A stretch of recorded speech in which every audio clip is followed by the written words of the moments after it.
Good morning, all of you students. Myself, Anurag Kumar, Assistant Professor, Chanakya College of Education, Betia. B.Ed, second year. Subject है C.Ed. Unit है 1. Unit 1 है. पिछले class में भी हम लोग पढ़े थे ज्ञान एवं सत्य में अंतर, लेकिन आज हम लोग पढ़ेंगे प्रकरण है टॉपिक सत्य और विश्वास में अंतर, यानी सत्य और विश्वास में क्या अंतर है। यह यूनिट 1 से है। यह भी एक VBI टॉपिक है, हो सकता है आप लोग के एग्जाम में भी आ सकता है B.Ed सेकेंड ईयर के लिए। तो सत्य और विश्वास में अंतर, यानी सत्य और विश्वास में अंतर क्या है, ये दोनों में हम लोग अंतर को अलग अलग करना है। ये तो पिछले क्लास में हम लोग कक्षा में पढ़ भी चुके हैं, लेकिन इसमें कोई कन्फ्यूजन हो तो उसे यहाँ दूर कर सकते हैं। तो सत्य और विश्वास दोनों में हम लोग अंतर को स्टडी करेंगे। आखिर सत्य है क्या और विश्वास है क्या। बिल यानी सत्य क्या है, जैसे हम लोग किसी को कहते हैं हाँ ये चीज़ है, मान लेते हैं ये सत्य है, हो भी सकता है नहीं भी हो सकता है। अगर किसी व्यक्ति को अनजाना है, अगर हम कहते हैं नहीं ये राम है चाहे श्याम है, जरूरी नहीं है कि वो राम श्याम हो ही सकता है, कोई गारंटी तो है नहीं, कोई प्रमाण तो है नहीं। जरूरी है कि हो सकता है, नहीं भी हो सकता है। तो क्या है, एक विश्वास के साथ हम लोग कह रहे हैं कि नहीं यही राम है चाहे श्याम है, तो उसका कुछ प्रूफ होना चाहिए ना। वोटर ID कार्ड, मैट्रिक का सर्टिफिकेट, आधार कार्ड, पैन कार्ड, कुछ तो होना चाहिए, तब हम समझेंगे कि हाँ ये व्यक्ति राम ही है। ऐसे तो दूसरा भी हो सकता है। तो विश्वास के साथ क्या होता है सर, ठोस विश्वास होनी चाहिए। ऐसे क्या हम लोग अनुभव के द्वारा कहते हैं विश्वास, यानी विश्वास होना चाहिए कि हाँ वो आदमी यही है। अगर विश्वास नहीं होगा, क्योंकि पूरा दुनिया विश्वास ही पर चल रही है। तो अब हम इसके बारे में चलेंगे। सत्य, सत्य का मतलब होता है ट्रूथ।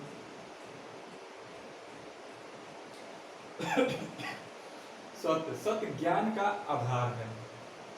किसी भी असत्य वस्तु के विषय में जानना, यानी क्या है, यह ज्ञान का आधार है। किसी भी असत्य वस्तु के विषय में जानना ज्ञान की श्रेणी में नहीं आता, क्योंकि उसका सत्य होना अति आवश्यक है। सत्य की खोज को ज्ञान की खोज कह सकते हैं। जैसे महात्मा बुद्ध जो है, आप लोग पहले से जानते हैं, ये तो टॉपिक बहुत लॉन्ग है लेकिन हमने संक्षेप में बताया है। महात्मा बुद्ध ज्ञान प्राप्ति, ऐसे एक उदाहरण के लिए है। क्या है महात्मा बुद्ध का ज्ञान प्राप्ति, ये क्या है, प्राचीन काल में ऋषि मुनियों ने, महात्मा संतों ने अपने तपस्या के बल पर ज्ञान को हासिल किया है, वही ज्ञान से दूसरों को प्रकाशित किया है। अतः जब हम वास्तविक ज्ञान की बात करते हैं तो उसमें दो बातें निहित हैं। ये जो है दो बातें निहित है, यानी दो बातें आती है, क्योंकि जब हम वास्तविक ज्ञान की बात करते हैं तो इसमें दो बातें निहित है। क्या है, दो बातें निहित है। एक में है, कौन नंबर में देखिए, सत्य की प्रवृत्ति, सत्य की प्रवृत्ति। दूसरा है कौन नंबर में, सत्य के मानदंड, सत्य के मानदंड। ये तो बहुत लंग है, इसको आगे हम लोग पढ़ेंगे, लेकिन अभी हम इसको थोड़ा संक्षेप में समझेंगे। सत्य के मानदंड, जिनकी व्याख्या के लिए 3 सिद्धांत है, यानी सत्य के मानदंड के क्या है, व्याख्या के लिए 3 सिद्धांत है, जो मुख्य रूप से निम्नलिखित है। एक नंबर में यहाँ दिया हुआ है संसक्ता का सिद्धांत। एक में क्या दिया हुआ है, संसक्ता का सिद्धांत। तो इसको हम लोग समान अर्थ में समझ सकते हैं। संगति का तात्पर्य आत्मसंगति व परस्पर विगति दोनों से है। ज्ञान का संसक्ता का अर्थ कोई भी ज्ञान एक तंत्र या मन के संदर्भ में ही सत्य या असत्य होता है। यानी कोई तपस्वी है जो अपने तपस्या के द्वारा किसी ज्ञान को हासिल करके वह ज्ञान दूसरों में प्रतिपुटित कर रहा है, यानी दूसरों को दे रहा है, वह अपने अनुभव के द्वारा, ज्ञान इंद्रियों के द्वारा, तब क्या है वह व्यक्ति इसे ज्ञान के बारे में स्पष्ट रूप से जान सकता है, जिसको हम लोग संसक्ता का सिद्धांत के नाम से जानते हैं। ये क्या है? सत्य भी हो सकता है किसी को प्राप्त, अगर जो सच्चे दिल से कोई कार्य नहीं करता, क्या है उसको ज्ञान की प्राप्ति नहीं हो सकती है। जो सच्चे मन से लगन से एक लक्ष्य रख रहा है कि नहीं हमें इसे हासिल करना है, तो निश्चित है कि उसे यह प्राप्ति होगी। दूसरा में है संवादिता का सिद्धांत। यह है संवादिता का सिद्धांत। इसका सामान्य अर्थ में हम जान सकते हैं ज्ञान का तथ्य या वास्तविकता के साथ मेल से है। दूसरे शब्दों में हम कह सकते हैं यदि हमारे ज्ञान के अनुरूप वास्तविकता में भी तथ्य हो तो हमारा ज्ञान सत्य होगा, अन्यथा असत्य होगा। क्योंकि जो हम अपने फैक्ट कोई बात कह रहे हैं, तथ्य को वास्तविक बात बोल रहे हैं, नहीं यही है, तो क्या होगा? सत्य होगा, पूरा विश्वास के साथ कह रहे हैं। लेकिन कोई ऐसे भी ज्ञान है जिसको अगर हम अपने अनुभव द्वारा बोल रहे हैं नहीं इसमें फैक्ट नहीं है, कोई बात की कोई तुक नहीं, तो क्या है उसको हम विश्वास के साथ कहेंगे तो क्या होगा? वो असत्य हो जाएगा। अब हम यह तीसरे नंबर में चलेंगे, प्रयोजन का सिद्धांत। प्रयोजन का सिद्धांत, प्रैग्मेटिक थ्योरी। ये तो पिछले भी क्लास में C2 में भी पढ़ चुके हैं, तो इसको हम संक्षेप में दिए हैं। प्रयोजन का सिद्धांत तो ज्ञान की सत्यता का आकलन अनुभव के आधार पर होता है। ज्ञान अर्जित करना यह मानव की प्रवृत्ति है। एक प्रसिद्ध विद्वान है विलियम जेम्स। क्या है? विलियम जेम्स है, जिससे आप लोग पहले से परिचित है। उनके अनुसार ज्ञान के सत्यता के लिए उपयोगिता के मानदंड को विशेष महत्व दिया गया है। यानी यह उन्होंने कहा है, क्या है? ज्ञान के सत्यता के लिए उपयोगिता के मानदंड को विशेष महत्व दिया है। यह विलियम जेम्स का शब्दों में है। तो पिछले भी हम लोग क्लास में पढ़ चुके हैं, जैसे सत्य है, विश्वास है। यानी सत्य की क्या है? तीन बातें निहित होती है। एक तो है सत्यता, जो पिछले क्लास में लोग पढ़ चुके हैं। दूसरा है सत्यता में विश्वास, सत्यता तीसरा है सत्यता के लिए साक्षात प्रमाण।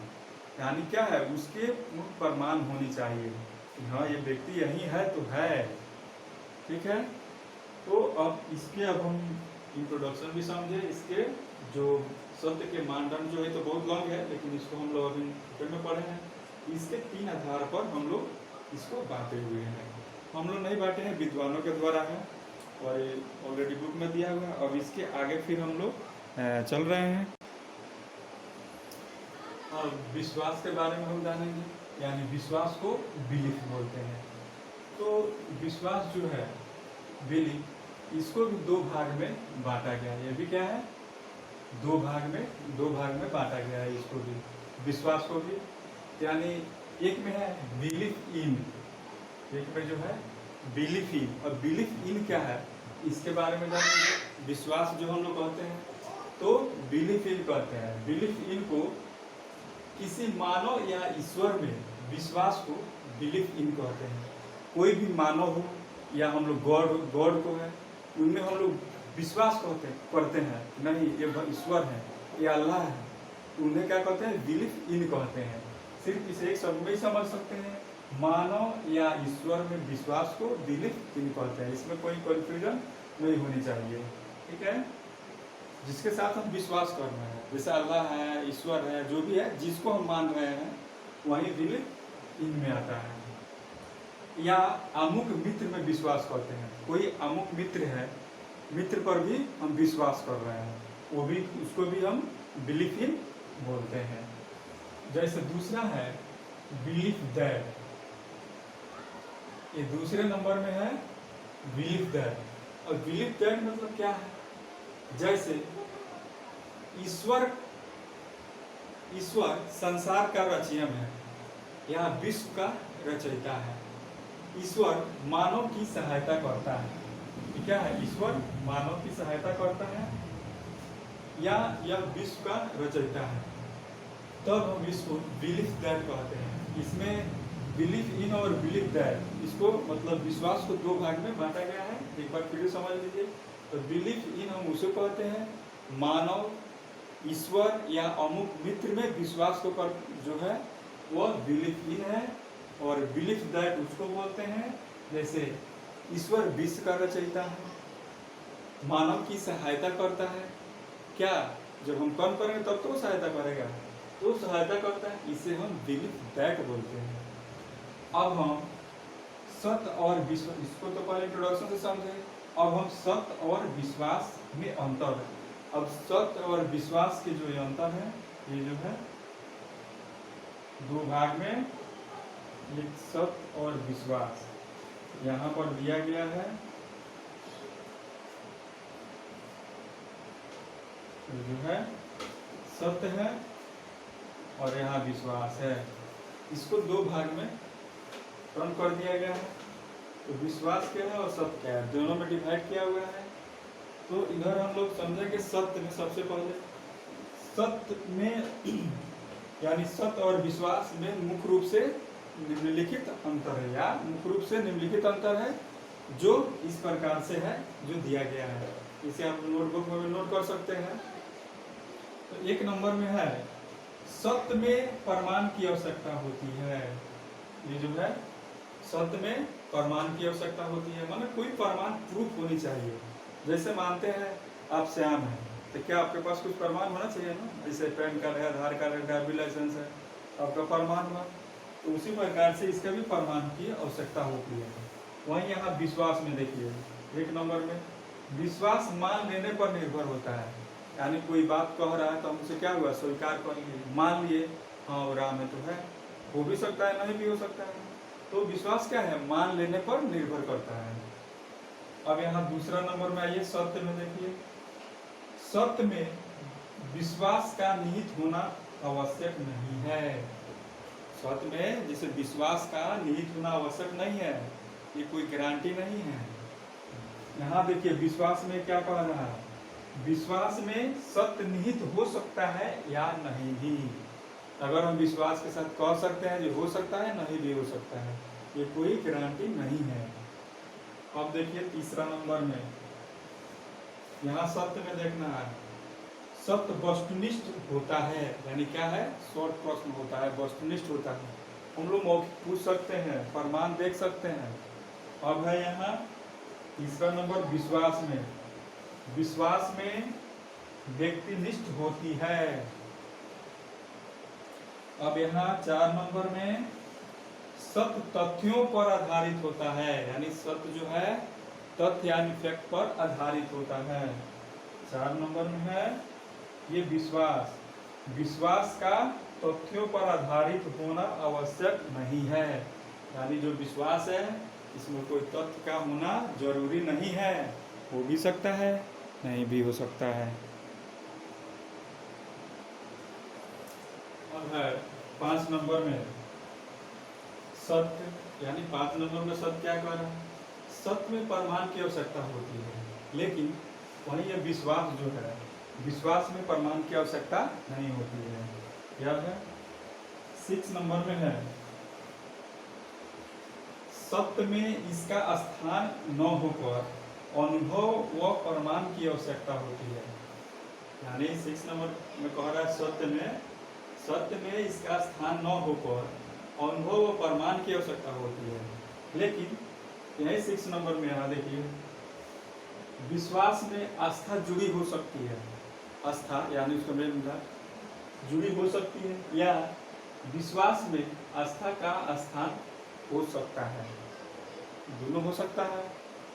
अब यहाँ कह रहा है 7 नंबर में सत्य के लिए उदाहरण, यानी एक उदाहरण दिया गया है कि सत्य है तो है या नहीं है। सत्य, कांच की वस्तु गिरने पर टूट जाती है, जैसे शीशा हुआ, कांच हुआ, अगर वो गिर जाता है तो टूट जाता है, नीचे बिखर जाता है। या कोई भी वस्तु है अगर फट जाता है, गिर जाता है, नीचे बिखर जाता है तो क्या है, टूट जाती है। यानी कांच की वस्तु गिरने पर टूट जाती है, इसको प्रमाणित किया जा सकता है। यानी जो कांच की वस्तु है नीचे गिर कर बिखर गया, टूट गया, वो तो दिखाई दे रहा है, उसका प्रमाण सामने उपलब्ध है, हम लोग देख रहे हैं। लेकिन वही 7 नंबर में विश्वास के लिए देखिए, ये जो है विश्वास, विश्वास में कह रहा है जैसा कर्म करोगे वैसा ही फल मिलेगा, परंतु इसे सिद्ध नहीं किया जा सकता है। हमें कोई भी व्यक्ति कोई कर्म कर रहा है तो जैसा वो कर्म करता है उसी का फल मिलता है, क्योंकि हर बच्चा, हर व्यक्ति अपने जीवन का स्वयं कर्णधारक है। यह नहीं कि दूसरा कोई उसका भविष्य बनाता है। जो व्यक्ति जैसा कर्म करेगा वैसा ही फल मिलेगा। जो व्यक्ति अपने एक लक्ष्य पर निर्धारित करता है और वो लक्ष्य पर अडिग रहता है, आगे चल के निश्चित ही उसकी लक्ष्य को प्राप्ति होती है। वही व्यक्ति जो अपने लक्ष्य निर्धारित करता है लेकिन उसका कर्म नहीं करता है, उस पर अडिग नहीं रहता है, वह व्यक्ति बीच से ही फसल जाता है। वह क्या है, आगे चल के अपने लक्ष्य को प्राप्ति नहीं कर सकता है। तो यही सत्य और विश्वास में अंतर को स्पष्ट किया गया है और इससे सिद्ध हो जाता है कि आप सत्य और विश्वास में क्या अंतर है। यूनिट 1 से है और विवेक टॉपिक है, हो सकता है एग्जाम में भी आ सकता है। और फिर अगले क्लास में हम लोग दूसरे टॉपिक को पढ़ेंगे और इसको आप लोग अपना ध्यान से नोट कर लीजिए नोटबुक में। धन्यवाद।